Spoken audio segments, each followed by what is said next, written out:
नुपुर, नुपुर मैं चलता हूँ। ठीक है अब्बास, 11:30 तक आपका टिफिन तैयार हो जाएगा। किसी को भेजेंगे ना लेने? हाँ देखता हूँ, किसी को भेज नहीं पाया तो खुद ही आ जाऊंगा लंच करने। ठीक है, चलता हूँ। Bye bye.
आ गई तू? जल्दी है, बहुत काम है।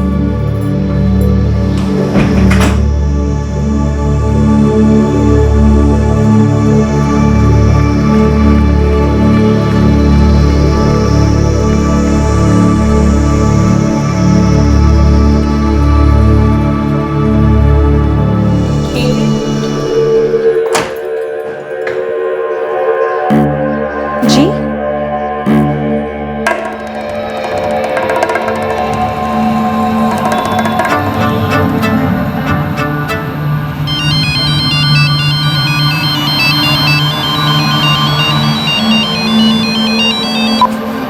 हेलो। अब्बास भाई, आप घर आ जाइए अभी, तुरंत। क्या हुआ वंदना? बस आप घर आ जाइए। नुपुर कहाँ है? उसे फोन देना। अब्बास भाई, आप बस जल्दी से घर आ जाइए। वंदना तुम इतना घबरा क्यों रही हो? हुआ क्या है? आप पहले घर तो आइए। अच्छा ठीक है, मैं आता हूँ। सुनील, मैं भी आया। जी भैया।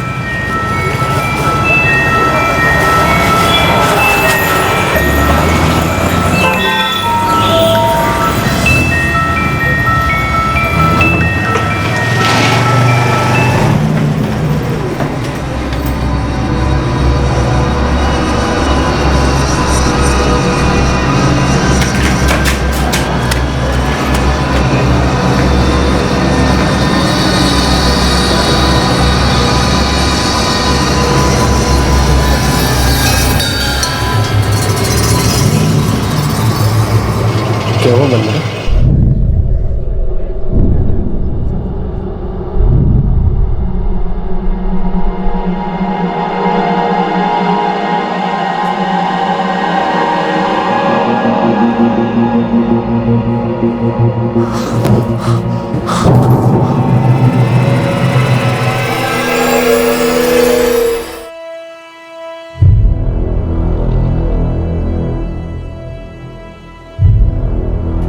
राजू, राजू का? वो लोग राजू को ले गए। अब्बास भाई पुलिस को फोन लगाइए। अब्बास भाई पुलिस को फोन लगाइए। 3 साल के राजू की मां और अब्बास मोहम्मद की बीवी नूपुर का उसी के घर में दिन दहाड़े बड़ी बेरहमी से कत्ल कर दिया गया। कौन थे वो लोग जिन्होंने आकर घर के दरवाजे पर दस्तक दी थी? और वो मासूम बच्चा राजू अभी कहां था?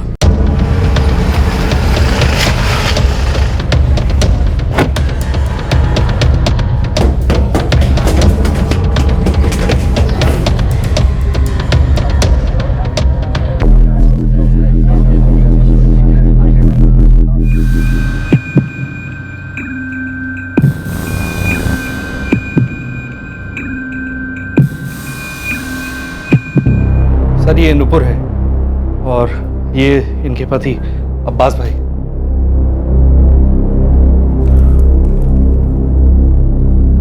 क्या हुआ? मेरी पत्नी का खून हो गया। कैसे हुआ ये?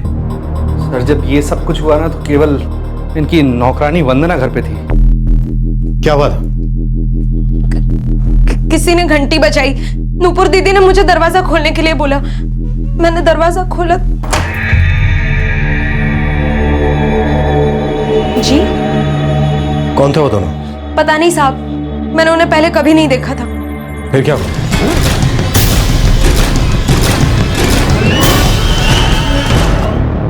इस कमरे में क्या हुआ साहब, मुझे कुछ नहीं पता। मैंने तो बस एक हल्की सी चीखने की आवाज सुनी।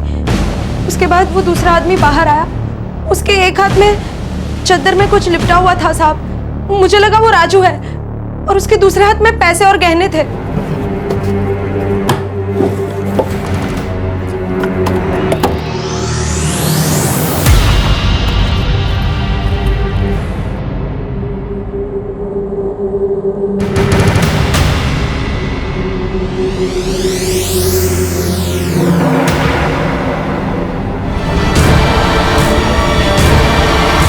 फिर मैंने अब्बास भाई को फोन किया। साहब मैं नहीं जानती वो लोग कौन थे।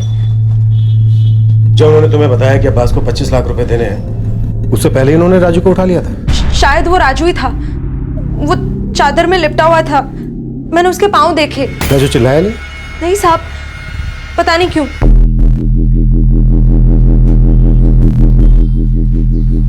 पूरा घर चेक करो, गाल में कुछ काला है। सर आपको क्या लगता है ये औरत झूठ बोल रही है? कोई तो झूठ बोल रहा है। मुझे लगता है वो लोग बच्चे को लेकर ही नहीं गए।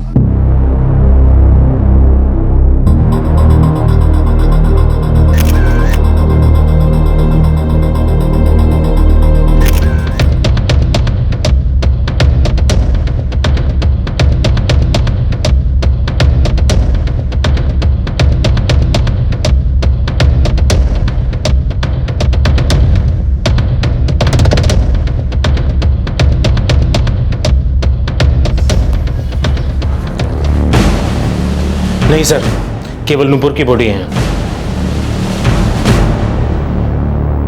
सर मैं नीचे वाले घर पे ही रहता हूँ। सुबह तैयार होकर ऑफिस के लिए निकल ही रहा था कि वंदना अचानक भागते हुए मेरे घर की तरफ आई।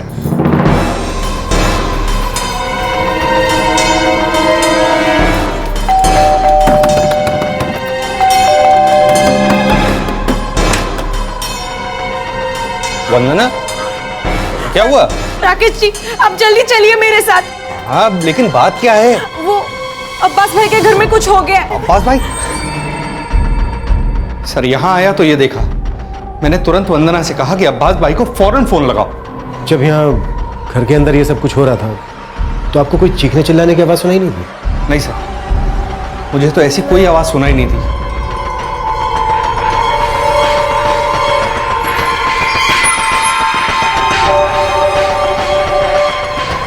सर वो अब भी कुछ नहीं बोल रहे हैं। ठीक है, लाश को पोस्टमार्टम के लिए भेज दो। इससे हम थाने में बात कर लेंगे।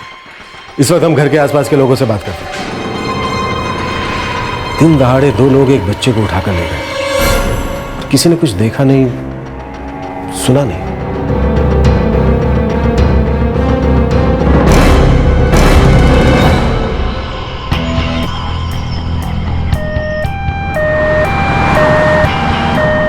दुकान बस खोली ही थी साहब, ध्यान नहीं गया कि कौन आया कौन गया। वो लोग एक बच्चा लेके जा रहे थे। अब आप ही बोले थे साहब कि चादर में लिपटा हुआ था, ध्यान कैसे जाता? 9:30 बजे दुकान खोलता हूँ सर। ये कोई 11:30 बजे हुआ था। ऐसे इतनी आवाज़ रहती है यहाँ पर, वेल्डिंग वगैरह की, कुछ सुनाई नहीं दिया सर। कुछ देखा भी नहीं? 2 लोग एक बच्चे को चादर में लपेट कर लेकर जा रहे थे। नहीं देखा सर। सर यहाँ पर शक करने जैसा किसी ने कुछ भी नहीं देखा। ये कहानी मनगढ़ंत लग रही है। कुछ तो झोल लग रहा है सर। उस नौकरानी से पूछताछ करनी होगी। और अब्बास के घर के डोर में इतने सारे मोबाइल कैसे? और इतने पैसे और गहने भी सर। अब्बास की तो गारमेंट शॉप है ना। हाँ। और खोले हुए भी अभी बस 2-3 ही महीने हुए हैं। सर बात कुछ समझ में नहीं आती। 2 लोग आते हैं, एक औरत के गले पे छुरा रखते हैं, दूसरी को मार देते हैं, 3 साल के बच्चे को उठा ले जाते हैं जो जरा भी आवाज नहीं करता, और पूरे मोहल्ले में कोई कुछ नहीं देखता। वंदना जो कहानी सुना रही थी वो सच में हुआ था या जो असल में हुआ था उसका पर्दाफाश होना अभी बाकी था। और 3 साल का मासूम राजू कहां था? दिन दहाड़े एक कत्ल हो गया, एक तथाकथित अपहरण हो गया, लेकिन यह कैसे मुमकिन था कि उस इलाके में किसी ने कुछ नहीं देखा और कुछ नहीं सुना? पुलिस इन सब सवालों के जवाब ढूंढने लगी।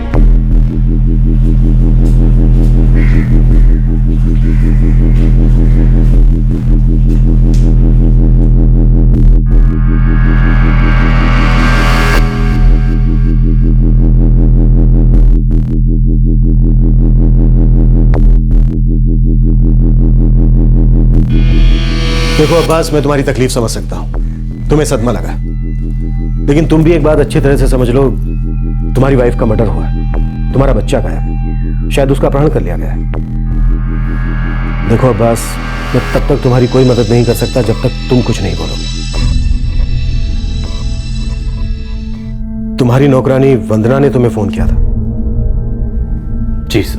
उसने फोन पर तुम्हें बताया था कि तुम्हारी पत्नी का मर्डर हो गया और बच्चे का अपहरण? नहीं सर। वंदना तुम्हारे पास कब से काम कर रही है? जी पिछले 2.5 साल से। जब राजू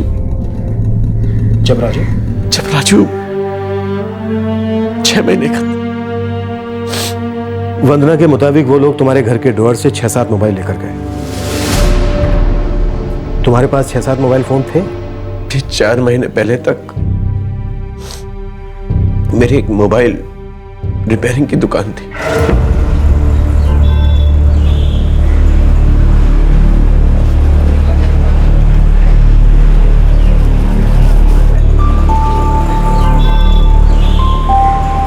चार महीने पहले मैंने वो दुकान बंद कर दी। एक कपड़े की दुकान खोलने की कोशिश में था। उस वक्त मैं पुराने मोबाइल खरीदा बेचा करता था। दुकान बंद करने के बाद कुछ मोबाइल मेरे पास रह गए थे। ये जो 2 लोग आए, इन्हें वंदना नहीं पहचानती थी। वैसे अब्बास, जो लोग तुम्हारे साथ काम करते थे उन सभी को वंदना जानती तो होगी? जी सर। उनमें से किसी के साथ तुम्हारी कोई रंजिश, कोई दुश्मनी? जी नहीं सर, ऐसा तो कुछ नहीं है। सभी के साथ अच्छे ताल्लुकात थे, सब अच्छा काम करने वाले थे सर। शिवराज, मनोज, ये दोनों मेरी मोबाइल शॉप में काम किया करते। चमन और सुनील दोनों अभी मेरी गारमेंट शॉप में काम करते हैं। उन 2 लोगों ने वंदना को बोला कि अगर राजू वापस चाहिए तो 25 लाख रुपए तैयार रखो। राजू? अब्बास, क्या तुम्हारे पास इतने रुपए हैं? नहीं सर, 4 महीने पहले तक 45 लाख रुपए थे जब गारमेंट शॉप खुली थी। इतना पैसा आया कहां से? ससुर जी ने दिया था नया बिजनेस खोलने के लिए।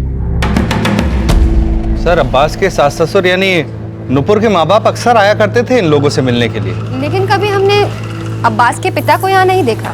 ये नुपुर और अब्बास यहाँ कब से रह रहे हैं? सर यही कोई 2 साल कुछ महीने हुए होंगे। तब तो राजू भी बहुत छोटा था। तो साहब, एक बार नुपुर के माँ बाप आए तो हमें पता चला कि इन दोनों के धर्म अलग अलग हैं। मतलब?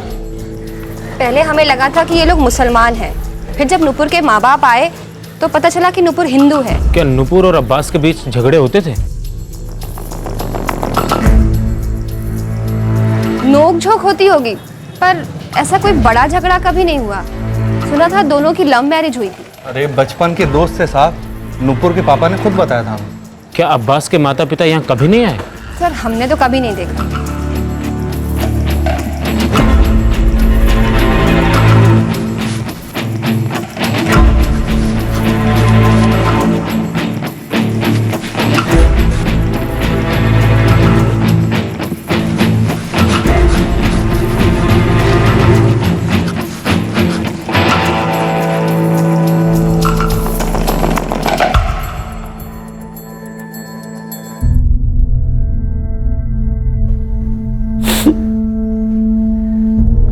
हमारी लव मैरिज थी सर। हमने अपना घर, अपनी जिंदगी बहुत प्यार से बनाई थी। अब्बास, तुम्हारा फोन बज रहा है। ये फोन किडनैपर्स का भी हो सकता है। नुपुर मेरी जिंदगी थी सर।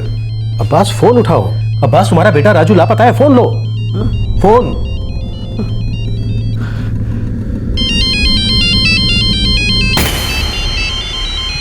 नुपुर, फोन लो बस, लो।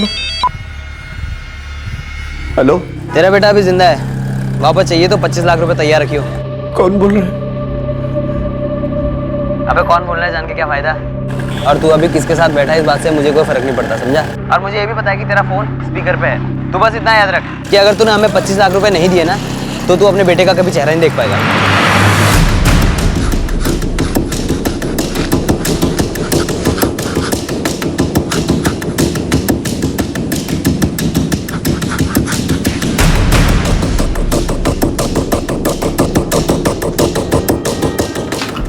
सर मोबाइल सर्विस प्रोवाइडर के यहाँ बात हो चुकी है, आधे घंटे में पता चल जाएगा ये कॉल कहाँ से आया। और नुपुर के माँ बाप? धनबाद से आ रहे हैं सर। सर नुपुर के पिता पंकज और अब्बास के पिता रसूल मोहम्मद दोनों बहुत अच्छे दोस्त हैं। कल तक यहाँ पहुँच जाएंगे और शाम तक पोस्टमार्टम की रिपोर्ट भी आ जाएगी। राजू की फोटो हर जगह भिजवा दो, बच्चे की लाइफ को खतरा हो सकता है। जी सर, नौकरानी वंदना के बताए होली के हिसाब से हमने स्केचेस तैयार करवाए हैं, शायद इनसे हमें कुछ मदद मिले। ठीक है, हालांकि इस वंदना पे मुझे अभी भी यकीन नहीं हो रहा है, इसे मैं दोबारा बात करनी होगी।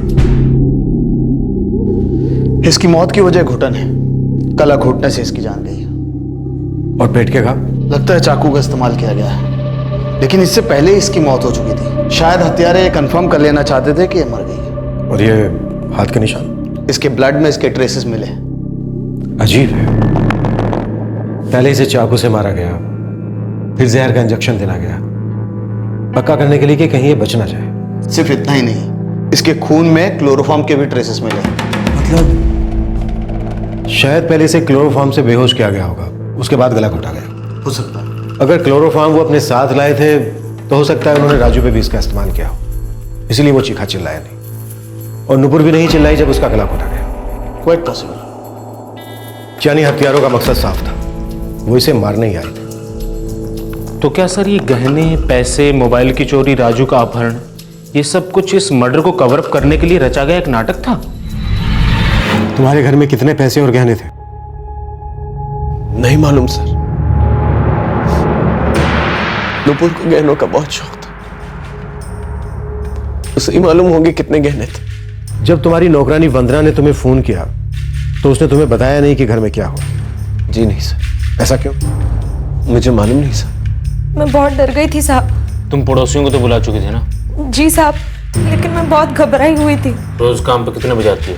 यही कोई 10 साढ़े 10 बजे तक, और फिर 1 बजे तक काम करके लौट जाती थी, फिर शाम को आती थी खाना बनाने के लिए। ठीक से तो पता नहीं सर, 10 बजे करीब करीब आती होगी। वंदना ने तुम्हें फोन पर नहीं बताया कि क्या हुआ है, और तुमने नुपुर को फोन करके चेक करने की सोची भी नहीं। तुम्हें पता चल गया कि नुपुर को कुछ हो गया है? सर मैंने वंदना से कहा था नुपुर को फोन दो, लेकिन वो बार बार ये कहती रही कि अब तुरंत घर आ जाइए।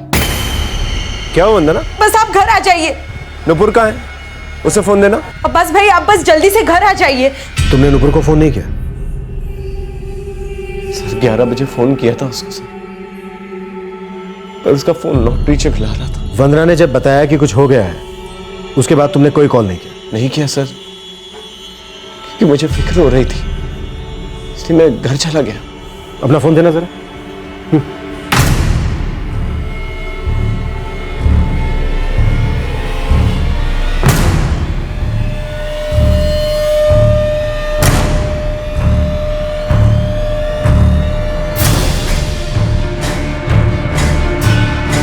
उन्होंने मेरे गले पर छुरा रख दिया था साहब, मैं चिल्ला नहीं सकती थी, मैं बहुत डर गई थी।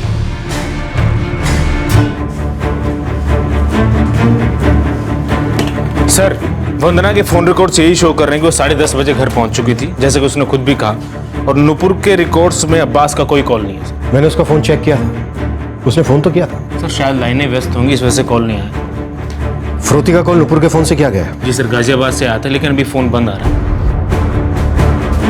इस दाग ने जरूर कुछ काला है। सर खबरी काम पे लगा दिए हैं, स्केचेज उनको दे दिए हैं और राजू की तस्वीरें बांट दी हैं। कहीं इसका पिछली किसी बात से लेना देना तो नहीं है? शर्मा। जी सर। धनबाद में किसी को काम पर लगा दो, इन दोनों की बैकग्राउंड पता करो। जी।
राजू,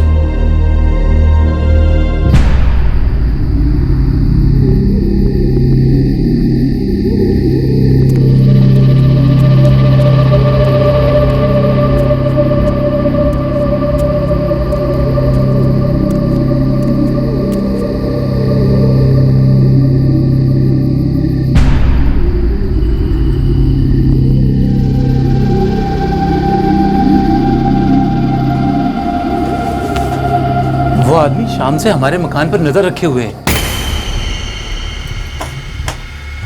पुलिस को तुझ पे शक है क्या? पता नहीं, मगर मुझे ऐसे लगता है कि पुलिस को मेरी बात पे भरोसा नहीं है। क्या दाल में सच में कुछ काला था? क्या इस कत्ल और अपहरण में शक करने लायक बहुत कुछ था? कौन थे अपहरण करने वाले और राजू अभी कहां था? क्या इसका नूपुर और अब्बास के अतीत से कुछ लेना देना था? और उनका अतीत था क्या?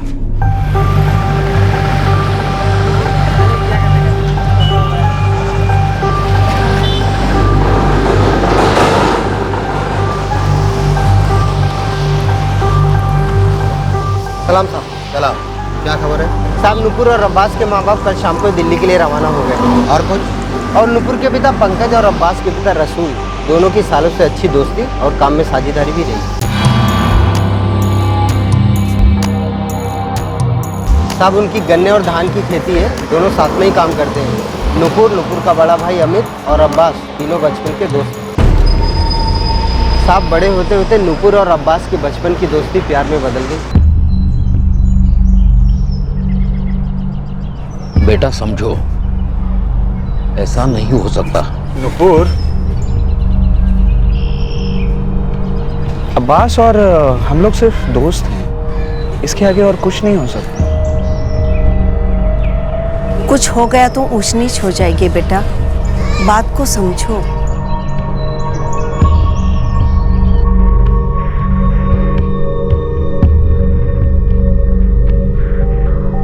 क्यों अब्बू? आप और पंकज चाचू एक दूसरे को 20 साल से जानते हैं, साथ में कारोबार भी है आपका। तू समझ नहीं रहा अब्बास, हम दोस्त हो सकते हैं लेकिन रिश्तेदार नहीं हो सकते बेटा। हमारे मजहब अलग हैं। हम अपने प्यार के बीच में कभी मजहब को नहीं आने देंगे।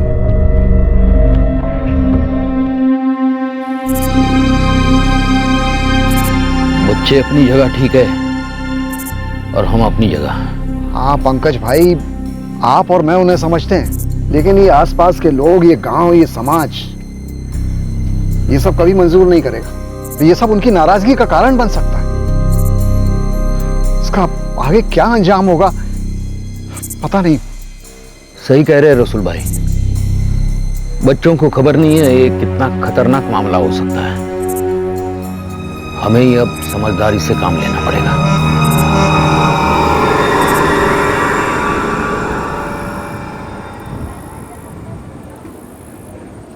नुपुर, हमारे परिवार वाले एक दूसरे को सालों से जानते हैं। हम साथ ही बड़े हुए, लेकिन हम अपने माँ बाप को नाराज नहीं करेंगे। तुम ठीक कह रहे हो बस। हम कभी कोई बगावत नहीं करेंगे, कभी उनके खिलाफ नहीं जाएंगे, ऐसा कोई काम नहीं करेंगे जिससे उनके दिल को ठेस पहुंचे। आखिर वो हमारे माँ बाप हैं।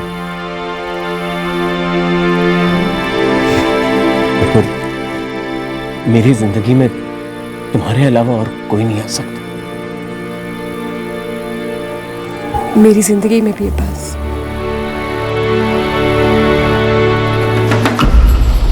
– 2006 में अब्बास दिल्ली चला गया। वहाँ पे उसने मोबाइल रिपेयरिंग का छोटा मोटा काम शुरू किया। और नूपुर भी 2007 में दिल्ली चली गई। वहाँ उसे अपनी जर्नलिज्म की पढ़ाई करनी थी, तो उसने वहीं पे एक कोर्स ज्वाइन किया और हॉस्टल में रहने लगी। वो दोनों दिल्ली में मिलते जुलते रहे, लेकिन एक दोस्त के जैसे, कभी अपने माँ बाप के खिलाफ नहीं।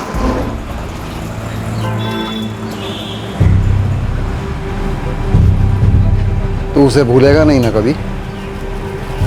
अबू, बहुत प्यार करता हूँ मैं उससे। वो तो दिखता है, उसके नाम से दुकान ही चला रहा है। अबू आप फिक्र मत कीजिएगा, हम ऐसा कोई काम नहीं करेंगे जिससे आपको कभी कोई ठेस पहुंचे।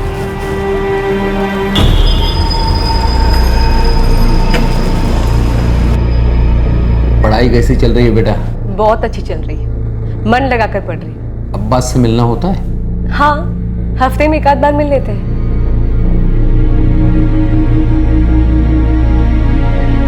पापा, आप बिल्कुल भी फिक्र मत कीजिए, हम आपकी और रसूल चाचा की मर्जी के खिलाफ कुछ भी नहीं करेंगे। वो भी किसी से शादी नहीं करेगा और तू भी नहीं करेगी। इतना तो हक बनता है।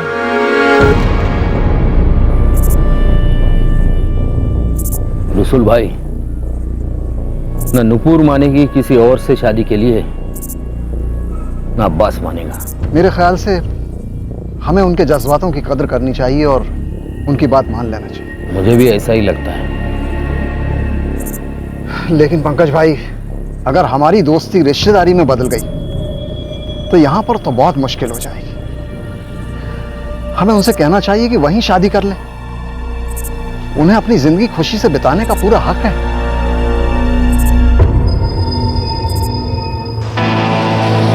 2009 में दोनों ने दिल्ली में ही शादी कर ली और 2011 में उनका बेटा राजू पैदा हुआ। सर, गाजियाबाद पुलिस जांच कर रही है लेकिन राजू की कोई खोज खबर नहीं। वो दोनों आदमी? सर, खबरियों को काम पे लगा दिया और स्केचेस भी उनको दे दिए। नुपुर एक फ्रीलांस पत्रकार थी, इस एंगल से कुछ नहीं सर, कुछ हाथ नहीं लगा। अब्बास का फोन मॉनिटर कर रहे हैं सर, लेकिन दोबारा फिरौती का कोई कॉल नहीं आया। क्या इस फिरौती के कॉल में कुछ दम भी था या फिर ये किसी साजिश का हिस्सा था? मुझे तो इस बच्चे राजू की बहुत फिक्र हो रही है। सर, यदि हम लोग अब्बास और नुपुर के पास्ट में जाएं तो वो दोनों एक दूसरे से बहुत प्यार करते थे। कहीं इस प्यार के बीच कोई रुकावट तो नहीं आ गई? नहीं सर, ऊपर से तो कुछ दिखाई नहीं दे रहा, लेकिन गहराई में जाएं तो शायद कुछ सुराग जरूर मिल सकता है। हाँ गोपाल साहब, एक खबर है। बोलना। शायद 2 नहीं 3 आदमी थे। 3 आदमी? हाँ। एक कारपेंटर है घनश्याम, उसको मालूम है।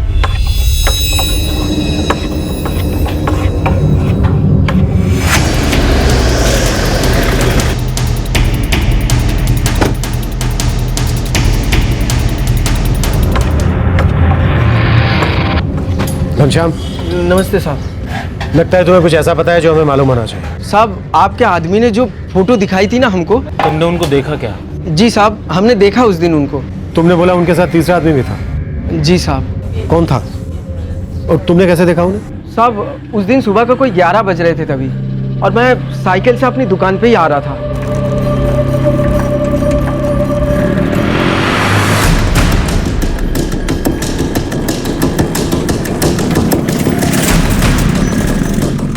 अरे क्या करता है भाई, हेलमेट का अंदर से दिखाई नहीं दे रहा क्या? तुझे नहीं दिखता सामने से बाइक आ रही है, ऐसे कट मारता है कोई?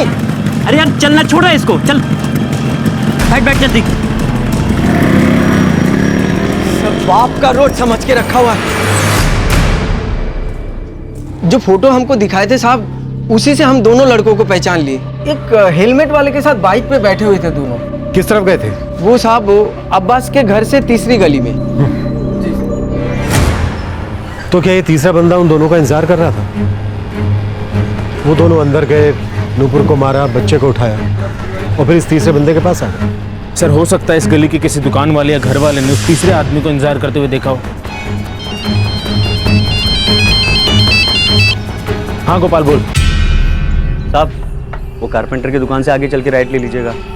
वहीं चौरसिया पान वाले की दुकान के सामने खड़े हैं। कुछ और गहरी खबर देनी है आपको तीसरे आदमी के बारे में। सर, तीसरे आदमी के बारे में कुछ खबर है?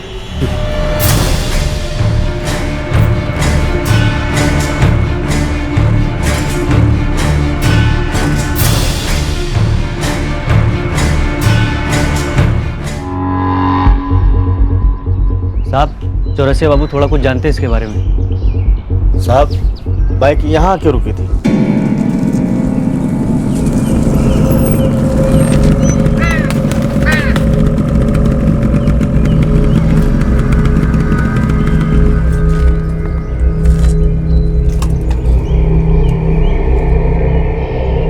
साहब, गोपाल जो फोटो दिखाया वो दोनों आदमी तो यहाँ से चले गए, और जो हेमलेट पहना था तीसरा आदमी, वो बहुत देर तक इंतजार करता रहा।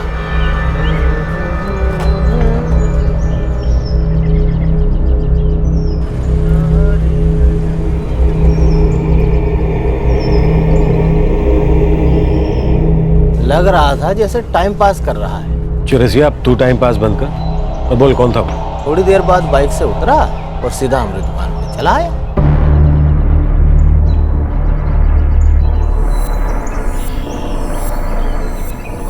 बोला एक बनारसी सादा बना दो। एक बनारसी सादा लगाइए।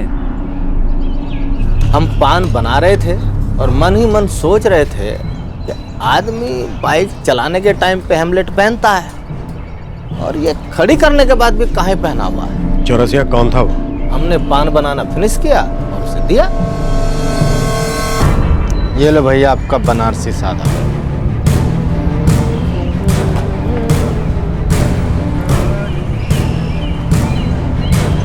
हम सोच रहे थे बंदे ने पान तो खा लिया पर हेमलेट पहने पहने थूकेगा कैसे, तभी बंदे ने हेमलेट मारा।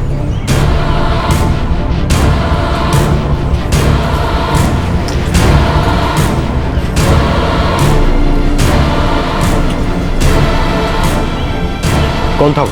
नूपुर मोबाइल रिपेयर में हफ्ते में 3 बार चक्कर लगाते थे। ये घटिया मोबाइल 2 दिन चलता है और 2 दिन खराब रहता है। चौरसिया वो कौन था? उसी मोबाइल रिपेयर शॉप में देखा था उसको। अब नाम तो नहीं पता हमको। तो क्या फिर वो 2 लोग वापस आए और उसके साथ ही चले गए? हाँ साहब, कोई 15 मिनट बाद। नहीं 10 मिनट बाद ही।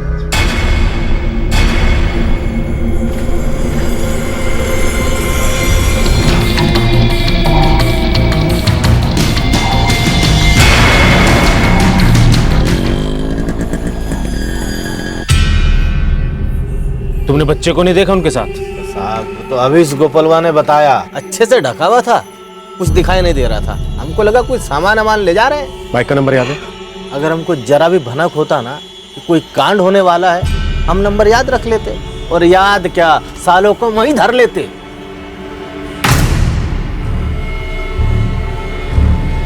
अब्बास की दुकान पर काम करने वाला। सर वो वेट कर रहा था, ऊपर घर पे नहीं गया। वंदना ने बोला कि वो उन दोनों को जानती पहचानती नहीं थी। साहब मैं नहीं जानती वो लोग कौन थे।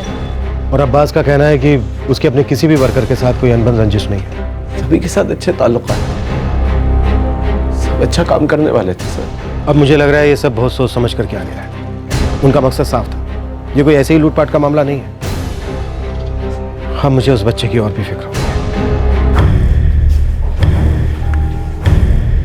शिवराज और मनोज दोनों मेरे मोबाइल शॉप में काम किया करते थे सर।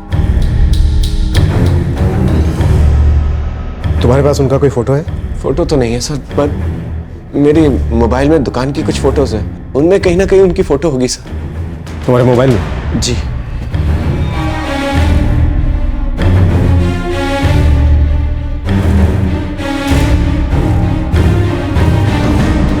हाँ साहब, यही वाला था।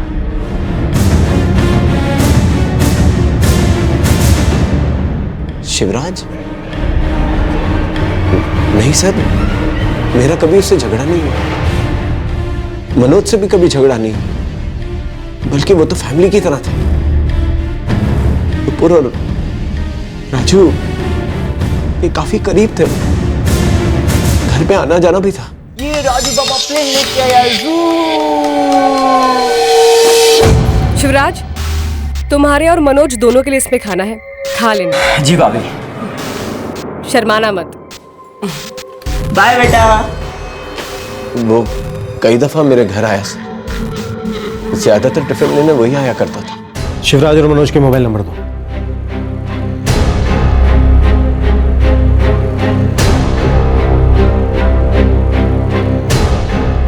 The number you have called is currently switched off. The number you have called is currently not reachable.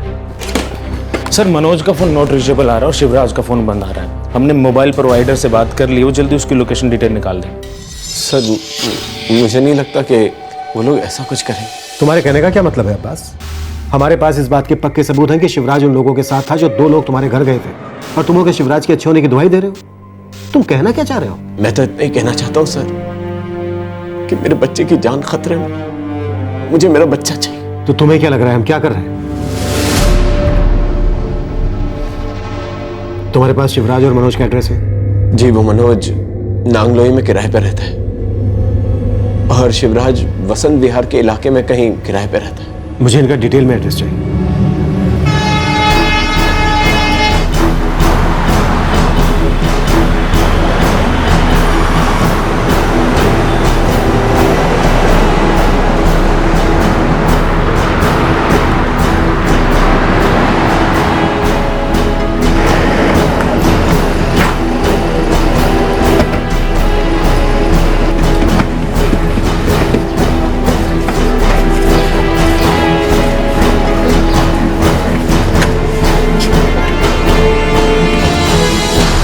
कुछ दिनों से मनोज दिखा नहीं है और कपिल को पता होगा। कौन कपिल? मनोज के साथ उसके रूम में रहता है। कहाँ मिलेगा ये कपिल? यहीं पास के रेस्टोरेंट में काम करता है। कौन से रेस्टोरेंट में?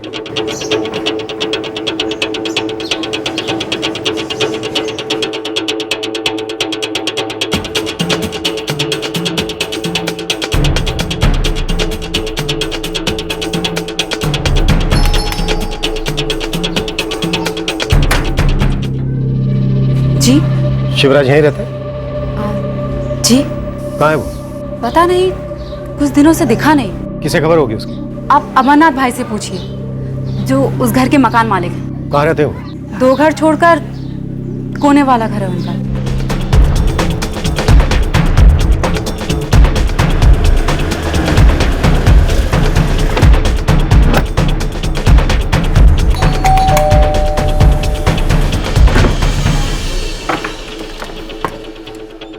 अमरनाथ जी। हाँ जी बोलिए।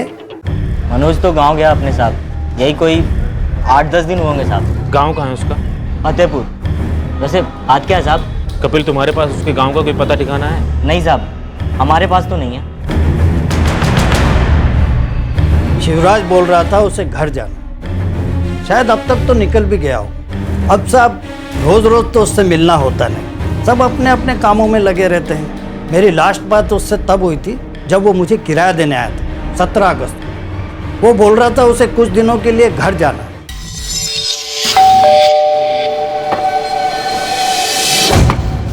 अरे शिवराज तुम? नमस्ते अंकल जी, कैसे हैं आप? नमस्ते नमस्ते बेटा, आओ आओ आओ। ये लीजिए अंकल इस महीने का किराया। बेटा अंदर तो आओ, चाय पी के जाओ। अरे नहीं अंकल, फिर कभी आएंगे, अभी थोड़ा जल्दी में है, घर जा रहे हैं बिजनौर, वहाँ पे थोड़ा काम है, 2 महीने में वापस आ जाएंगे। इतना लंबा जा रहे हो? हाँ अंकल, यहाँ काम छूट गया, वहाँ काम की उम्मीद है, अब जा रहे हैं, देखिए क्या होता है। लेकिन हाँ, वापस आकर 2 महीने का किराया एक साथ दे देंगे आपको, ठीक है? अच्छा ठीक है ठीक है, बस यही बात हुई थी साहब। उसका बिजनेस का एड्रेस है आपके पास? हाँ, एग्रीमेंट में लिखा है, मैं आपको अभी देता हूँ।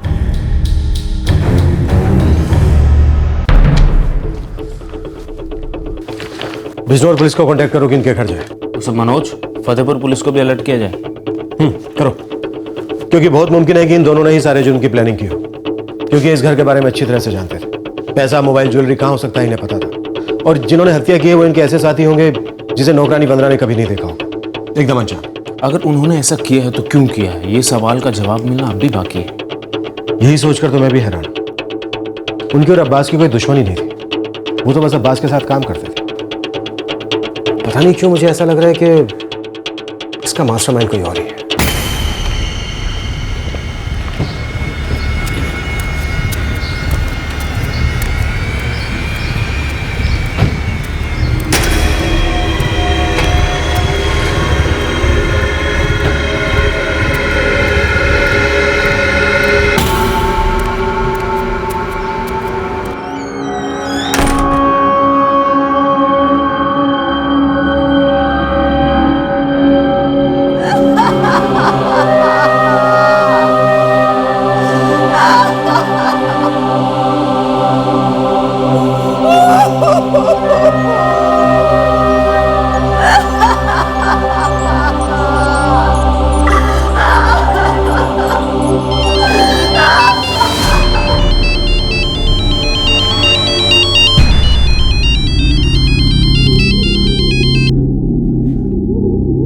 हेलो, पैसे तैयार हैं?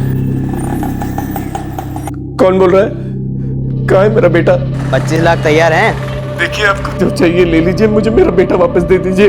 तो पैसे तैयार रख, हम फिर फोन करते हैं।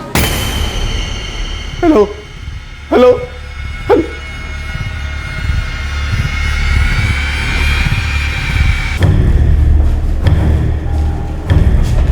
सर, अभी जो फिरौती के लिए कॉल आया वो नूपुर के मोबाइल से ही आया, लोकेशन थी लखनऊ। फिरौती बचाने की कोई जगह बताई? नहीं सर, बोले दोबारा फोन करेंगे। मुझे लगता है वो लोग जल्दी में नहीं है। अब सोचने वाली बात यह है कि क्या उन्हें सच में पैसे चाहिए या फिर सिर्फ ये कोई खेल खेला जाए। सर, क्या आपको अब भी अब्बास और वंदना दोनों पे शक है? मुझे इन दोनों के फोन का पिछले पूरे महीने का डेटा चाहिए। अब देखना यह है कि इस दौरान किस किस के टच में। सर,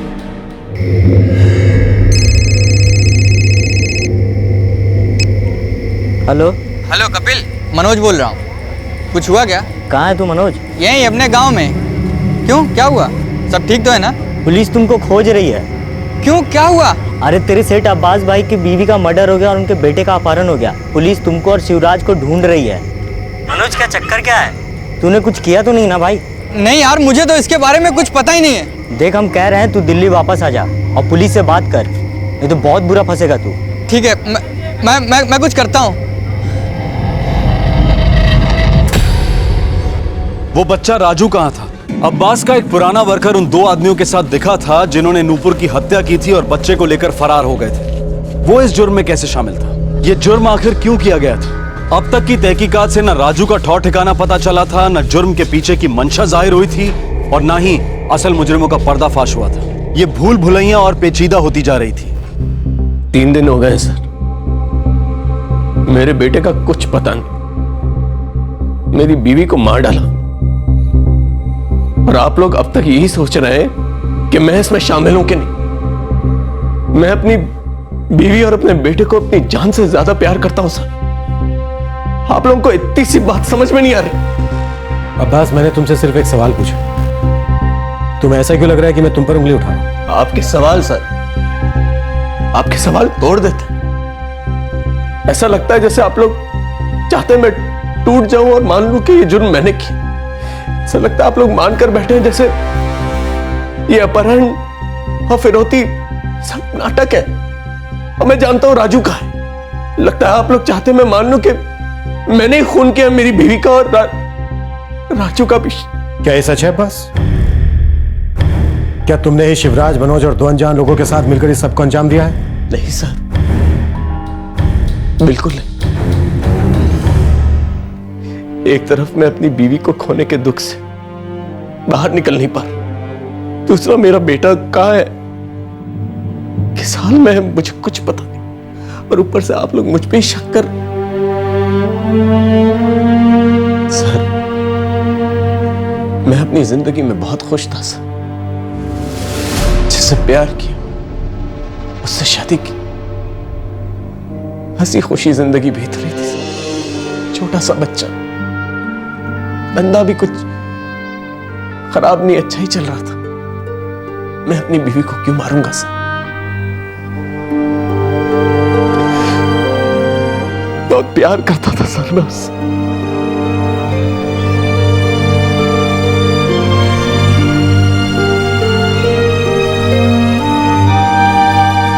उनकी शादी के बाद पिछले 4 सालों में मैंने नूपुर को शायद ही कभी देखा। सब कुछ तो ठीक चल रहा था, फिर पता नहीं ये सब कैसे। साहब, मुझे पता है आप लोग मुझ पर शक कर रहे हो। आप लोगों ने मेरे पीछे पुलिस वाला लगा रखा है जो हर जगह जाकर पूछताछ कर चुका है जहां मैं काम करती हूँ। मेरा जीना मुश्किल हो गया है साहब। तुम शिवराज और मनोज को जानती हो? साहब, अब्बास भाई और नूपुर दीदी के यहाँ काम करते हुए 2 साल से ऊपर हो गया है। मैं शिवराज और मनोज को जानती थी, मगर आप मुझ पर क्यों शक कर रहे? मैं क्यों झूठ बोलूंगी साहब? वैसे ही गरीबी ने हालत खराब कर रखी है। काम करती हूँ तो 2 रोटी पेट में जाती है साहब। ऐसे उल्टे सीधे काम दिमाग में भी नहीं आते। उन लोगों ने मेरे गले पर छुरा रखा था। ऐसे में कौन आम आदमी डर नहीं जाएगा? ऊपर वाले का शुक्र है मैं बच गई, मगर आप लोगों ने मेरा जीना मुहाल कर रखा है।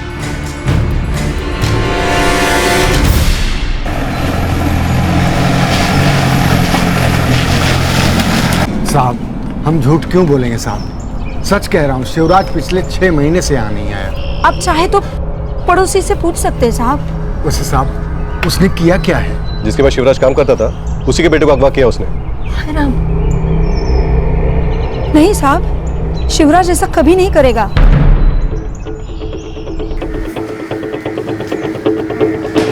सर, बिजनौर में शिवराज के घर के आसपास निगरानी लगा दी गई है, लेकिन वो अभी तक घर नहीं आया। उसका मोबाइल भी बंद आ रहा है। सर, शायद वंदना इस सब में शामिल नहीं है। और अब्बास ने शिवराज को करीब 4 महीने पहले फोन किया था जब उसने अपनी मोबाइल शॉप बंद की। तो क्या हम बेकार में ही अब्बास और वंदना पे शक कर रहे हैं?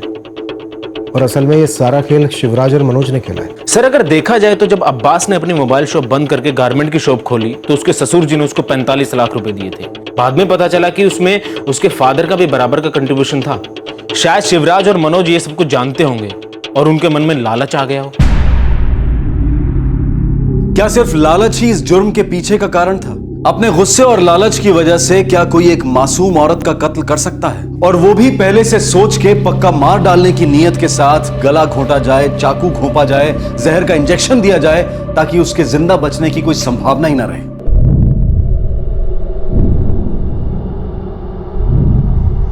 बेटा तुमसे, नुपुर से, इन लोगों की कोई अनबन, कोई दुश्मनी थी क्या? ऐसा तो कुछ नहीं है पापा। हाँ लेकिन जब मोबाइल शॉप बंद करने की बात आई थी तो ये लोग परेशान जरूर हुए थे।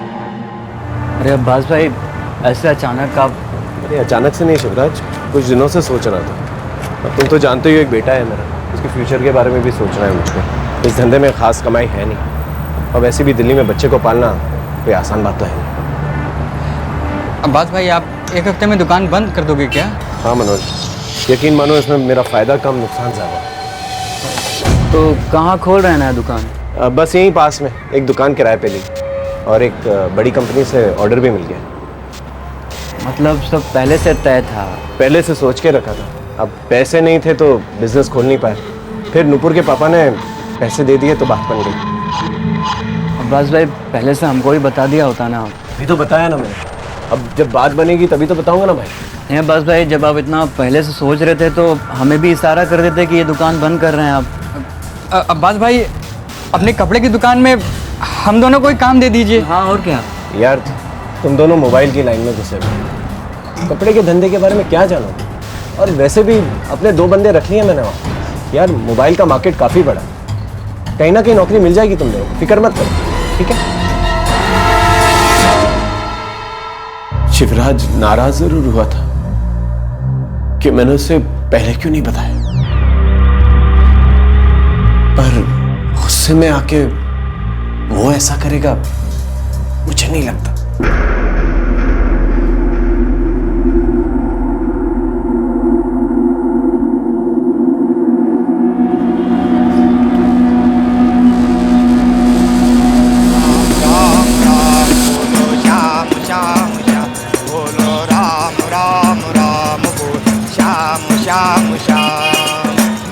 मुझ में एक चिराए एक तेरा दिल दी के पाए।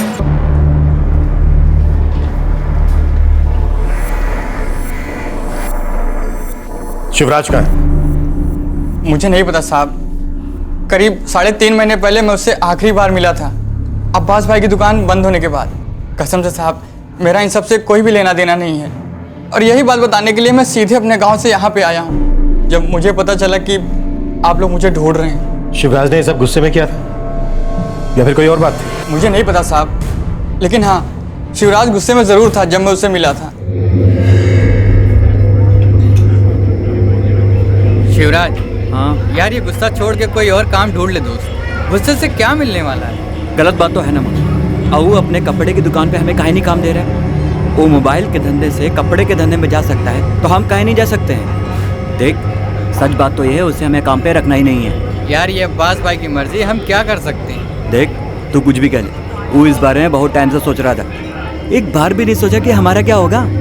अचानक कम बन, ऐसे थोड़े चलता है यार ऐसे तो कोई भी बात दिल पे और सर पे लेके बैठ जाएगा तो कोई भी नया काम ढूंढने में बहुत मुश्किल होगा, समझ थोड़ा। क्या समझे? एक बात बताओ, उसका बाप है, उसका ससुर है, जब चाहे नया धंधा चालू करने के लिए उसको पैसा मिल जाएगा, पर हमारा क्या? हमारे पास ऐसा कुछ नहीं, तो चुपचाप ऐसे झेलते रहो बस। चल छोड़ ना बे, इतना चिढ़ दिखाएगा तो खाना हजम नहीं होगा, चल खा ले। साहब शिवराज गुस्से में जरूर था, लेकिन मुझे नहीं लगता कि वो ये सब कर सकता है। और नुपुर भाभी तो हम दोनों का बहुत ख्याल रखती थी, राजू के साथ तो हम दोनों खेलते थे साहब। पहला कॉल आया गाजियाबाद से और दूसरा कॉल आया लखनऊ से, और उसके बाद कभी तक कोई कॉल नहीं आया सर। लास्ट लोकेशन है लखनऊ। क्या ये पॉसिबल है कि वो अभी तक लखनऊ में ही हो? सर मुझे लगता है कि शिवराज ने ये सब कुछ गुस्से में किया है और अब उसे समझ ही नहीं आ रहा कि अब्बास को फिरौती के लिए कहाँ बुलाया। हो सकता है वो लखनऊ में छिपकर बैठा या फिर आसपास कहीं। बनारस, कानपुर। शर्मा, लखनऊ, कानपुर, बनारस की पुलिस को खबर कर दो, हर जगह ढूंढने के लिए कहो। 3 आदमी साथ में 3 साल का बच्चा, शायद मिल जाए। सर, क्या वो एक ही जगह छिपे बैठे थे? पुलिस ने चांस लिया कि शायद वो तीनों वहां से बाहर नहीं जाएंगे।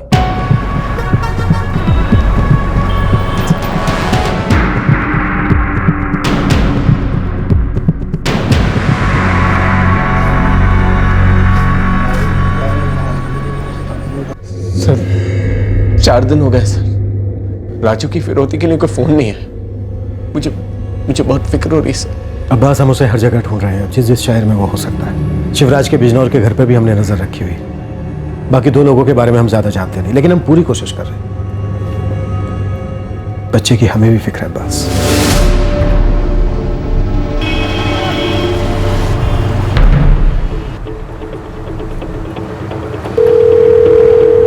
साहब अमजद बोल रहा हूँ। हाँ अमजद, कुछ पता चला? साहब इधर चुन्नीगंज चौराहे के पास एक तिवारी गेस्ट हाउस है।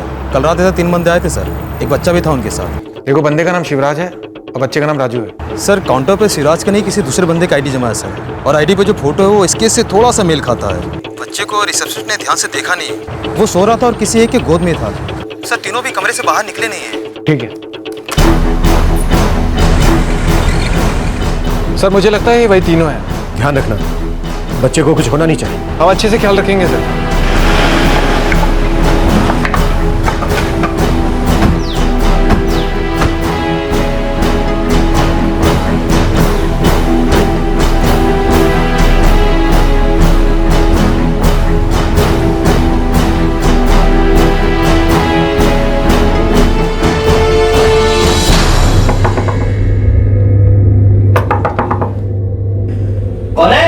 रूम साफ करना है साहब। अरे नहीं करवाना है अभी। मैनेजर साहब ने बोला है साफ करना जरूरी है, 5 मिनट लगेगा बस।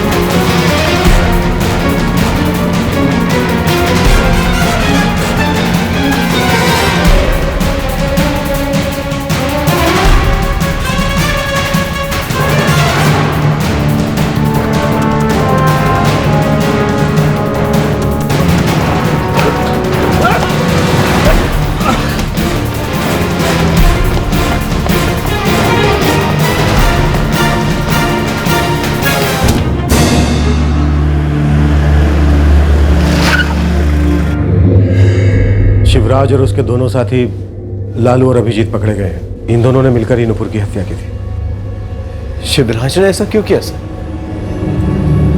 पैसों के लिए? हाँ, हम गुस्से में थे साहब, काम नहीं था हमारे पास और सिर्फ उसकी वजह से हमारी ये हालत हुई थी। चाहता तो हमें बता सकता था कि दुकान बंद कर रहे हैं, दूसरा काम ढूंढ लो, पर नहीं। बहुत मुश्किल होती है साहब जब काम छूट जाता है, कमाई बंद हो जाती है। अबे खाना खिला लिए, दारू पिला लिए, बिजनौर से दिल्ली बुला लिया, पूरा 1 दिन हो गया है, पर तूने बताया नहीं कि काम क्या है। बचपन के दोस्त हो तुम लोग, बुला नहीं सकते हैं क्या? मगर ये तो बताओ कि काम क्या है। बदला लेना है किसी से। बहुत पैसा है, बहुत जेवर है और बहुत माल है बे उसके पास।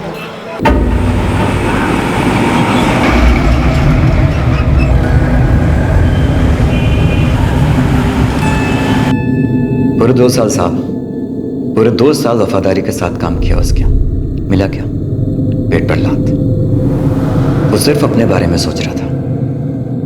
क्या गलत किया साहब? क्या गलत किया अगर हम थोड़ा लालच कर लिए? वो लालची नहीं था जब वो अपने बारे में सोच रहा था।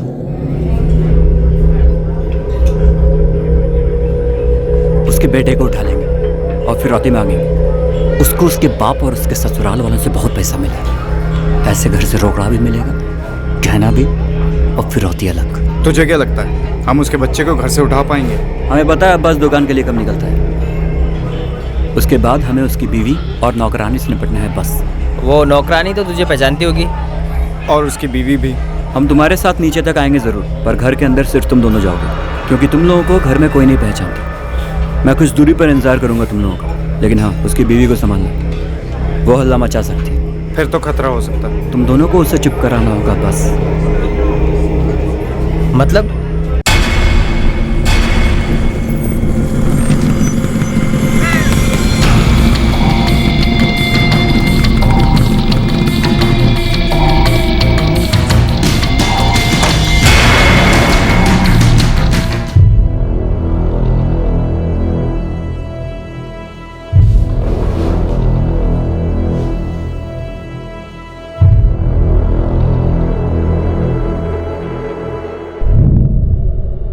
मुझसे बदला लेने के लिए सब की।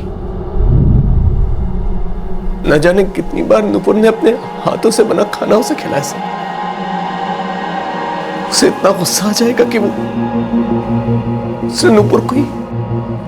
उसकी रोजी रोटी गई, काम का जो जरिया था हो गया, बस उसने पाल ली खुन्नस। उसके हिसाब से तुम एक स्वार्थी इंसान हो जिसने सिर्फ अपने बारे में सोचा, उसका ख्याल नहीं रखा।